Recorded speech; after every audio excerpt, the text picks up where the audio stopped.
Those are fine. But these players, though, they don't need to warm up. They're just professional. Exactly, and you know what? Talking about professional here, we have in the top right-hand corner the player who is currently up 1-0 in this best of 3. We have the American Protoss player representing Team Licensed to Kill. It is Rhizer. Ooh la la. And on the other hand, ladies and gentlemen, representing in the bottom left corner, he's the guy from Los Patos, Los Patitos, the CranKy Ducklings, Erik. Whack. Oh god, and Erik going for a 14 pull. Oh my god. Okay, very interesting. This is very interesting. Yeah, that's the word. It's very interesting. And he's taking the gas, everything on one base. Yeah. But it doesn't look like it's very aggressive, but at the same time it is. It's kind of confusing. I have to admit. Yeah, like, obviously he's gonna be having some lings and maybe, like, I guess, you know, force a reaction out of Rhizer, and there's that, I guess. The early gas is throwing me off a little bit as well. Yeah, and only 2 drones, not even 3. So this is very weird. I think that the third drone is coming up. So he's not rushing the gas, which means he wants to do something a little bit aggressive, but no more than that. So I think this is gonna put him behind if he does not make any sort of damage, or unless he goes for some type of Nidus strategy, roach timing. It's just very strange. I've never seen this before. I'm feeling roaches. I could be wrong here, but we'll see what he decides to do with all this gas. The other interesting thing is that with the 14 pool, he prioritized his queen and only got 2 lings out. Unfortunately, this did get scouted by the drone, so because of that, like, we did see Rhizer, he just cancelled the Zealot. Like, he didn't waste any resources, really, and he should be fine at home cornering out that Adept. Yeah, the Adept is gonna do a very good job at trying to keep these links away. It's going to be very important because it's gonna give all the information that he needs in order to figure out what the heck is Erik doing. Because I'm watching everything.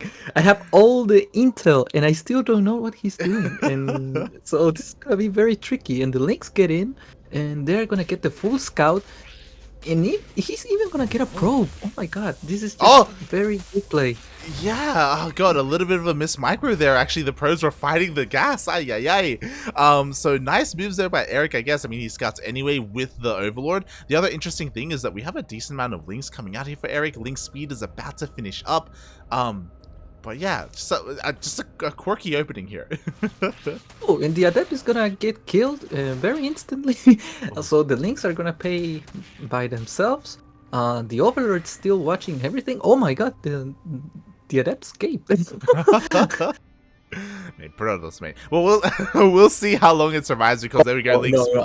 Yeah. I think I said it too early. Oh my god. He wanted to see his family. Now he's just gonna die, and the Zerglings are starting to get in. Rhizer, on the other hand, does not have the wall just finished.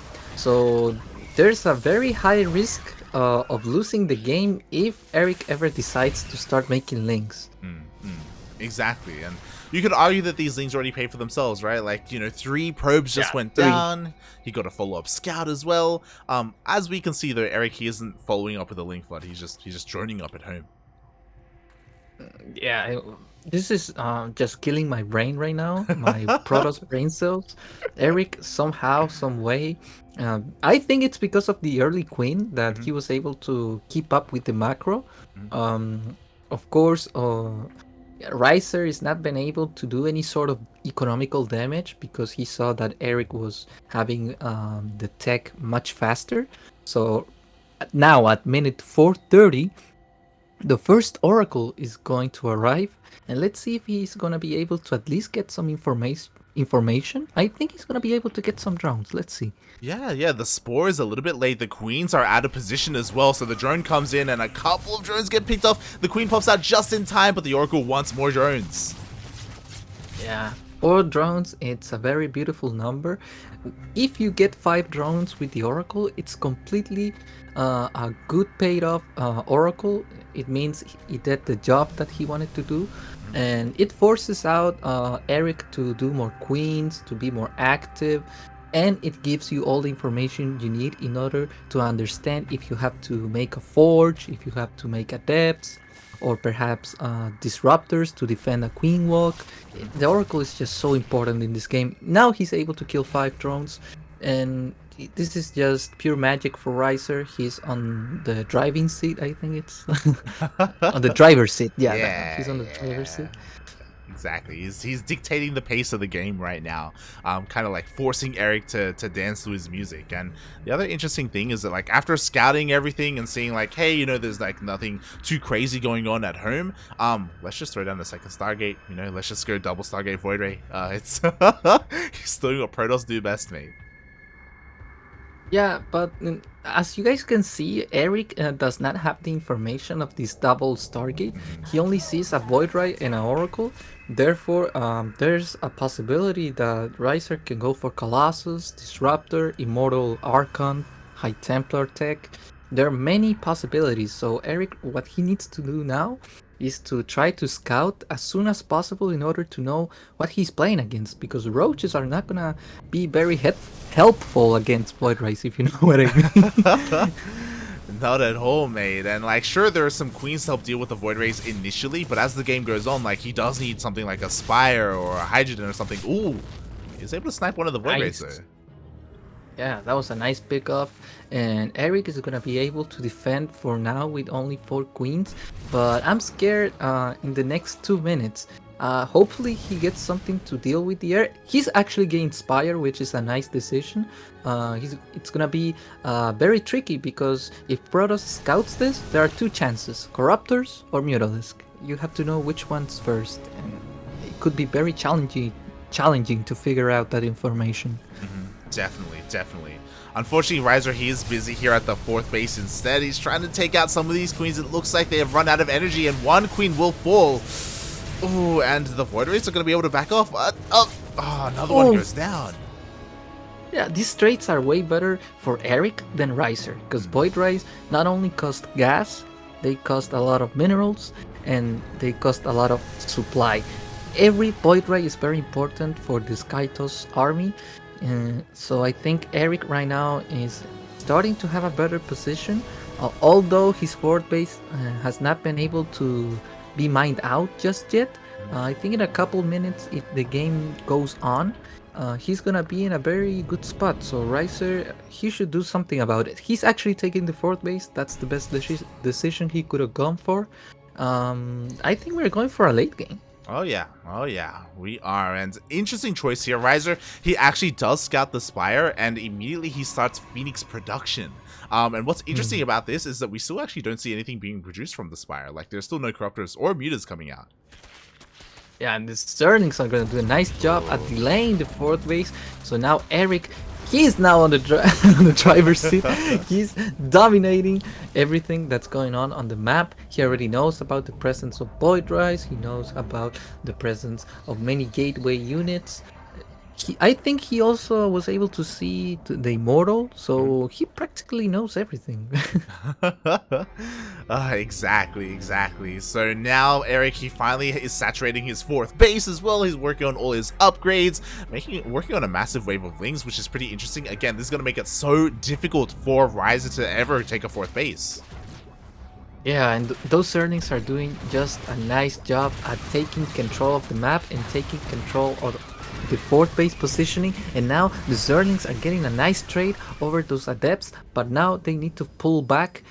The Phoenixes, on the other hand, they could be on the other side of the map, and they could be starting to take some map control, perhaps try to kill some Zerlings, some drones, but let's see if the offense of Erik starts to pay off. Oh, we will find out as he just tried to push towards the 3rd base, but it looks like there's plenty here for Rhizer to pick up and take down all of these Ravagers.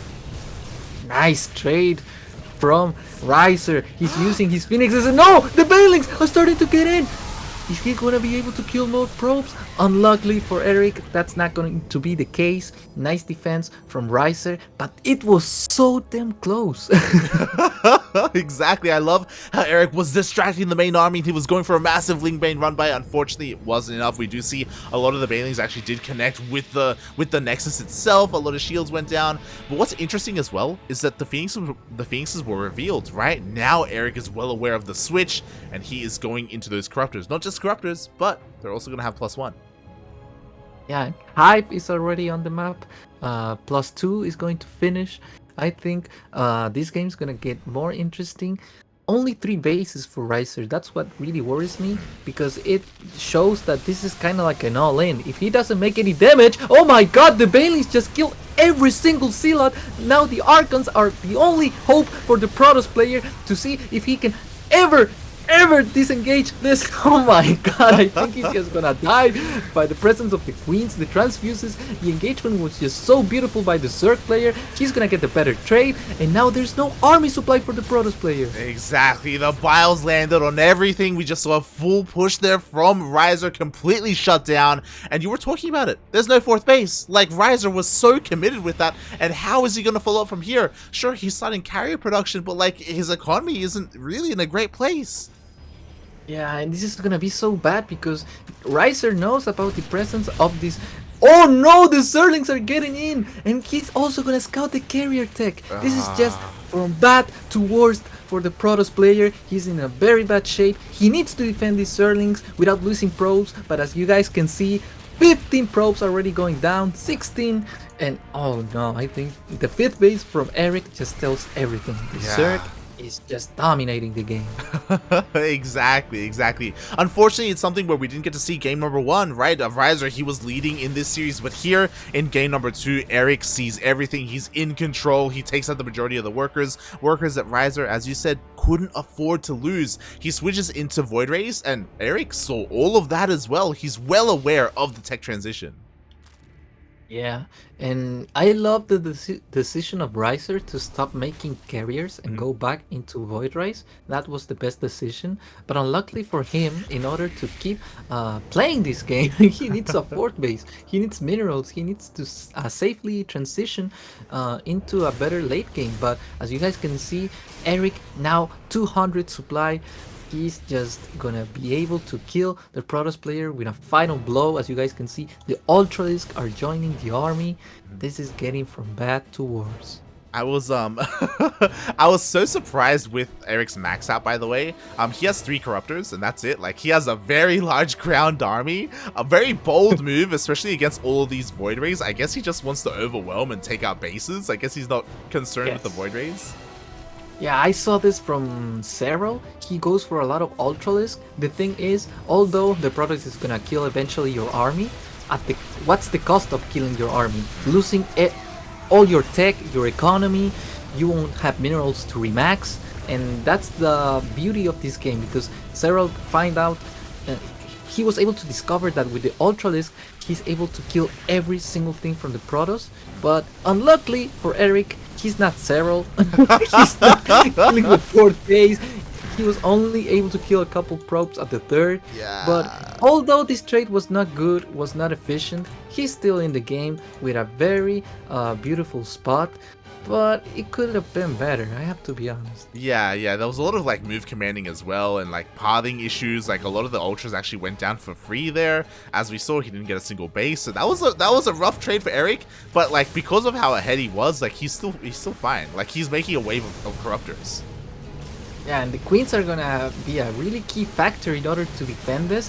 As you guys can see, the Void Rays are starting to work, the Phoenixes are lifting everything they can, but the corrosive biles are just too damn good. And with this, I think this is GG. Rhizer knows it. Congratulations to Erik, he wins the first game of this series. Second game. Oh no, it's the second game. See, guys, I'm still drunk, I think. I'm still drunk from yesterday. Like, I'm gonna watch my face. Excuse me. Oh god, that was game number 2. Again, unfortunately, we didn't get to cast game number 1. Rhizer was leading the series, so that means that we are going to be going into the ace match between these 2 players. And What an interesting game from Erik, especially off of the opener. You know, the quirky opener with the fast pull, the fast gas. It was very interesting. I as a Zerg player, Yeah. I'm very tempted to play around with that as well. Yeah, and Eric some way somehow demonstrated that that build uh, he can do a lot of things. The Mhm, first thing was to force Rhizer to delay his nexus because there's always the chance of a cheese. mhm, Um, what he lacked was the decision making of making the fourth base. He was not able to make that fourth base. He was very undecisive. He was like, you know what? Let's put the Nexus on this spot and let's see if it finishes. If it finishes, I go for the third base. And if he tries to delay that base, I'm just going for an all-in. mhm, And unluckily, it didn't work for Rhizer because you have to make a choice. You go for an all-in or you expand, but you mhm. cannot do both at the same time. And Erik, he literally teached all of us what are the consequences of not being decisive. And let's see if Rhizer learns from that mistake and offers us a Protoss victory. Yeah, and I'm a little bit scared because we're gonna be on Romanticide, and I'm sure you're well aware of this as well. On a map like Romanticide, it can be a little bit easier, especially as a Protoss player, to expand to not just get a third, but also get a fourth up and running, to wall off, to get into your Skytoss, and to maybe eventually get into those carriers. Yeah, and this is the thing. This map allows you to go into that very late game in Mm, which you mix up every single unit from all the tiers. Um, it's just impressive how Tempest, Motherships, Void Rise, like everything clumps up and makes the game just look very interesting. exactly, and one of the players looking to make this game interesting is here in the top left hand corner of Romanticide LE, the American Protoss player representing Team License to Kill. It is Rhizer. Quack. Oh no, that was the other That's thing. the wrong one. Oh, oh no. Representing at the bottom right corner. He's the red Zerg player from Los Patitos. Quack quack. He is the cranky Ducklings, Erik.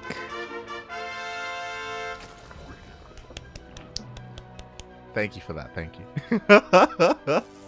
You have some Yeah, and this very beautiful Patito facts. is seriously, this Patito is out of his mind. He always shows very aggressive builds. Mhm. And the last game, though, he was very aggressive at trying to delay the fourth base, but that was it. He was defending all the time because he recognized that Rhizer was very ready to defend any all-in from the Zerg. So he's the type of player that can adapt into all circumstances that the game demands. And that's what makes a player look scary, you know? When I see players that are able to play many play styles, Mhm. I'm very scared because it's like, what do I do? How do I beat this guy? How do I get an advantage?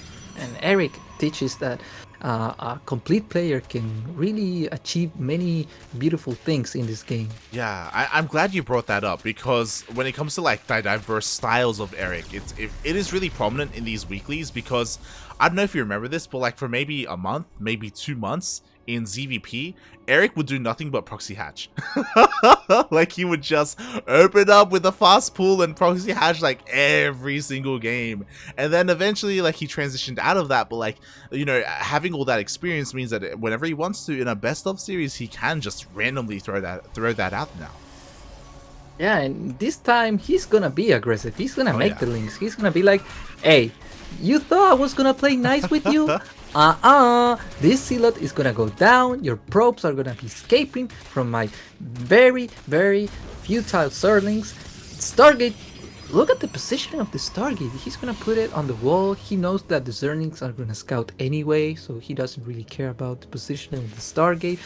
The probes are trying to do their best in order to defend their best friends, their their brothers, but unluckily, they wasted a lot of mining time doing that. And Hmm. so Erik now did what he wanted to do. He killed the Zealot. He knows everything. I think Erik is in the place that he wanted to be. Yeah, definitely. It was a great way to utilize those lings, especially because he was kind of forced to make those lings because of the pylon block early on, and then he made use of them very nicely, dealing with that Zealot. Again, forcing some, I guess, inefficient moves from Rhizer. You know, the Zealot was wasted, a couple of probes went down. Now we do see Rhizer going for a bit of a counterattack with these Adepts, but as we can see, the Queen and the lings are going to be enough here, and Rhizer doesn't commit to try and get into a mineral line. Yeah, Rhizer, I think he doesn't know about the third base just yet. He's gonna try to confirm if it's on the other side. Yes, he now knows about this. He was kind of scared. He was like, how do you not have a third base? Are you trying to make some roaches? You trying to go back to the Erik that only proxy hatch? No, he's cool. He's okay. He's playing macro. I'm going back home and try to get my own third. That he will. And again, now we're getting into the stage of the game that we were talking about, right? You can expand, you can take a couple more bases, you can take advantage of this very large map. And things for now are slowing down a little bit as we do have a Oracle follow-up from this Void Ray, and we'll see where he goes from here. Like, as a Protoss player, like, again, I haven't been able to cast much of you, but like, do you also like prefer going into like Sky Toss? Do you prefer like Twilight Council openers? Like, what's your style? It all depends on it all depends on your intentions in the game. How do you enjoy the game? That's kind of like the question you're asking me. Most of the players try to win as much as possible without making much effort. So the typical answer of Protoss is to go Skytoss because it's a playstyle that allows you to not really control all your army. It's much more of a direct attacks that are very strong and that kills in a single move, you know? It's not like the bio from Terran players that they have to drop in many places, do a lot of damage, multitasking in order to get the victory. For the Protoss part, they only need to make the very good units and try to make the best decision making possible in order to get the win. Therefore, there's a lot much more like efficiency in the units, but there's also the risk of losing those units. For example, if I lose the Void Rise, I lose the game. For Terran players, if they lose a drop of Marines, they are still in the game. Although it's very hard to win it, they still have the chance. But Void Rise, Colossus, these units are very, very important. You cannot lose them, you know? Yeah, as we saw in the previous game, right, there were moments there where Rhizer was losing like 1 or 2 Void Rays, and that really took the wind out of his sails and really put him behind. As we can see here, you know, he is kind of, I guess, going along with what you were saying and committing to that style of Void Rays. The second Stargate is finished up, we have +1 flyer attack on the way, and he's even being a little bit cheeky, trying to slip into this main base, maybe even snipe a Queen. Oh, and I think he's gonna be able to kill at least one drone. Yeah. Oh no! Oh. Erik is like listening right now. He's on Discord with us. He's like, CristianoX, what are you telling? What are you saying to the people? Shut up, mate! Boom! He just saves the drone. Incredible from Erik. He now knows about the presence of the Void Rays, which is why he's a little bit down in supply, because he's not investing all his money just yet. He's trying to adapt into what the player is doing. Rhizer in this case, he's gonna be able to kill a couple of overlords, which is always good, but unluckily he's starting to lose Void Rays. Just like in the last game, I think he's gonna be able to save this one. Indeed, yes it is. He's gonna be able to leave. But you cannot be losing Void Rays. Rhizer, please! Rhizer, please! No, the Void Ray! Oh god! Don't die like this. Oh, that really hurts. And this is what I was talking about. Now Rhizer, although he was able to do a lot of good trades, if you lose the Void Rays, they are not good trades. You cannot afford to lose this very important unit. And now Rhizer, although he's able to get that fourth base, he now needs to be more passive. He needs to take control of the map, but not be aggressive, because otherwise, any chance of counterattack he can lose. Exactly. It's one of those things where imagine 6 Void Rays out here, or 7 even, out here on the map. They can right-click, maybe even try and threaten this 4th base. But now, after 2 of them died and went down, Erik is going to have a much easier time defending with all these queens. Indeed, and now the queens are with a lot of energy, so they are gonna live forever. They're gonna be able to be very efficient and defend those void rights without any problems, and they are going to guarantee a safe transition into Hive, and that's where things start to get complicated for the Protoss side of the map, because when Zergs start to get Vipers, Lurkers, Corruptors, these units are just very stressful for the Skytoss, and you have to start choosing about what you're going to do. Do I make Tempest? Do I go for a 5th base? Do I change into army that's focused on the ground? There's a lot of questions that starts to come up, and now Erik, he's gonna try to harass with Banelings. Yeah, he's looking to set up that Ling Bane run by. We saw it not really succeed in the previous game, but maybe he's gonna have better luck here. Meanwhile, we do see a complete transition into those carriers. They are on the way, but Rhizer, he needs a little bit more time, and in comes Erik. Yeah, those cannons are gonna buy a lot of time, and Rhizer, luckily for him, that was actually not luck. He was just really good. He's able to defend 2 places at the same time. He's only losing 2 probes in the process. The Nexus is not gonna take any fatal damage, so Rhizer defends this aggression in a very efficient way.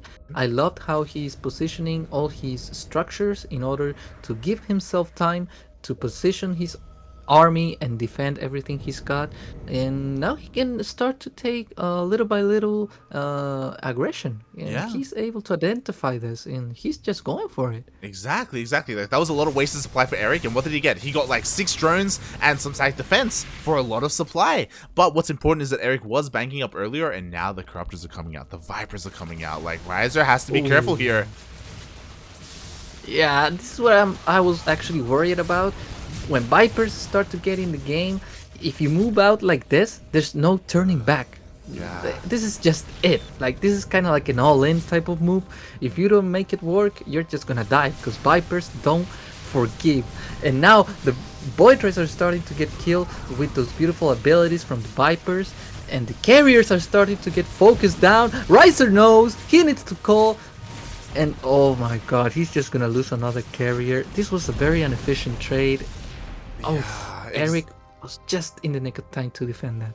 Exactly, like that was so close as well. The timing of those Corruptors and Vipers was just perfect for Erik there. He was able to especially force Rhizer to push deep into creep, and then he was able to take that trade. Rhizer was able to snipe a Viper, which is cool, but he did lose a lot of his Skytoss units in doing so. And now what's scary is that earlier there were a bunch of shield batteries and cannons, and now there are none here at the 4th. Yeah, he's starting to lose all his economy. He does not have any battery shields that can actually provide him good defense. Oh my god, the Stasis Ward got destroyed by the Zerlings, and now the Banelings are just gonna start killing all the static defense. 13 workers have been going down. More workers are starting to get killed by these roaches. That honestly, these roaches, the purpose of these units in this type of game at minute 11, they just try to how to say it, replace supply.